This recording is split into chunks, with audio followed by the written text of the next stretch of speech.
आजू नंद बाबा के आंगन सखी सोहर गावे। आजू नंद बाबा के आंगन सखी सोहर गावे। माए यशोदा के ललन बड़ सोहन गर लागे। माए यशोदा के लालन बड़ सोहन गर लागे।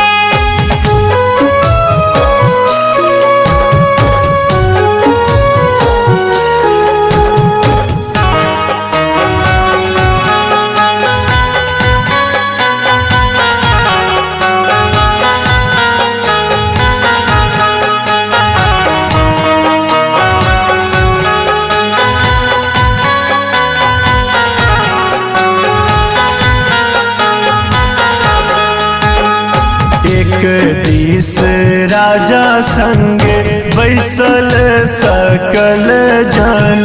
झूलत पलनवा में यशोदा के नंदन। नाचत पमरिया मगन हे बधैया मांगे। नाचत पामरिया गानमा हे बधैया मांगे। माए यशोदा के ललन बड़ सोहन गर लागे। माए यशोदा के लालन बड़ सोहन गर लागे।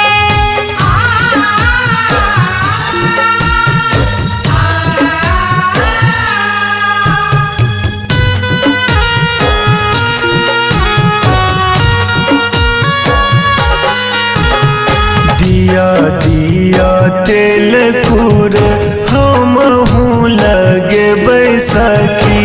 नंद के रे अंगना में डहकन गे बैसखी।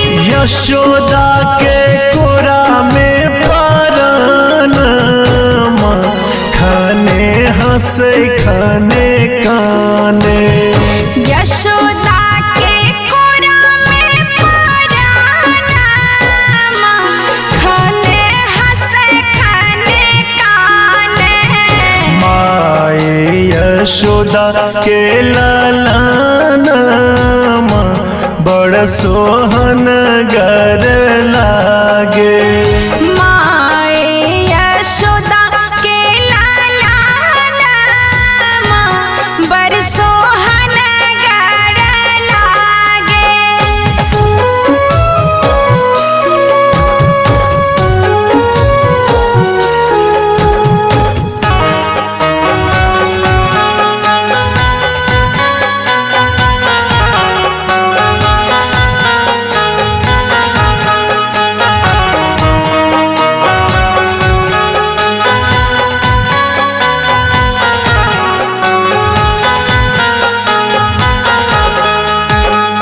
गावित माधव संग रचना बधैया सखी। नाचत सकल जन मांगत रुपया सखी। गेलथ यशोदा जी कंगन देखी मन मोरा नाचे।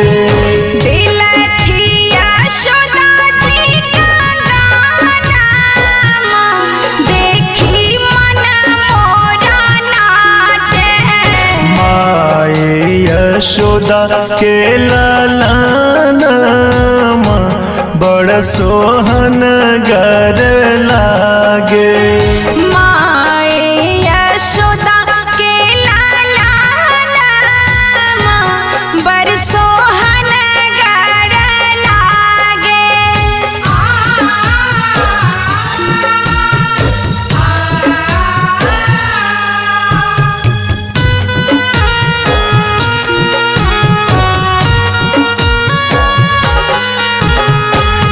हेने ने बेर फेरो आयत देखैल चलू। शिवरात्रि के सोन के सोहर सुनैला चालू। श्यामल सुमुख किसनमा गीत सुनी सुनी ठुने के। श्यामल सुमुख किसनमा गीत सुने सुने ठुन के। माई यशोदा के लालानमा बड़ सोहन गर लागे।